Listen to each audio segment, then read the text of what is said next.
We're learning more tonight about the young woman allegedly abducted by her mother almost 20 years ago. As Genevieve Tomney tells us, the university student suspected she'd been living a lie.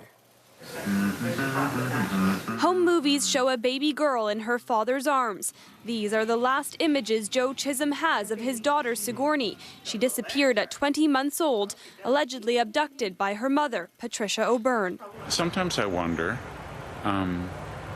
if you even know I exist. In a video diary he's kept over the years, Chisholm wonders out loud what his daughter may have known about him.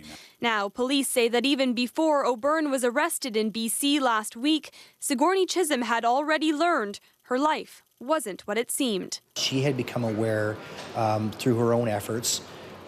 So when the investigators met with her last week, along with the counselors from the Missing Children Society, she wasn't surprised by the revelations that she was not who her alias suggests.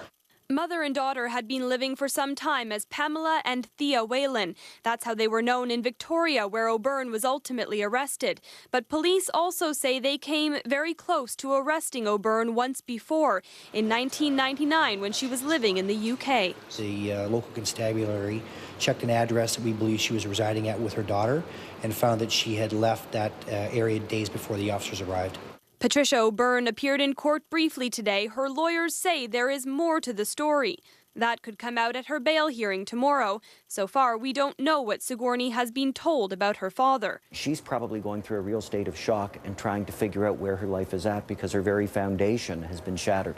This lawyer, who has some experience with abduction cases, says sometimes the missing parent can be vilified. And in those situations, they know that the parent exists, the other parent, and they want nothing to do with them. So my question is that going to be a similar situation in this particular case, or is she going to want to seek out her father?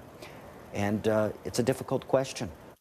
Now, we know that Sigourney Chisholm has been living as a student at Guelph University, but as far as we know, no reunion has happened yet, though her father is hopeful that will still happen. Police are also saying that there could be more charges in this case. They are still investigating whether or not they may possibly lay more charges against Patricia O'Byrne for falsifying official documents like birth certificates and passports. And they're also looking at relatives, family and friends who police believe may have been helping her hide all of these years and also helping her financially. Reporting live downtown, I'm Genevieve Tomney. Thank you, Genevieve.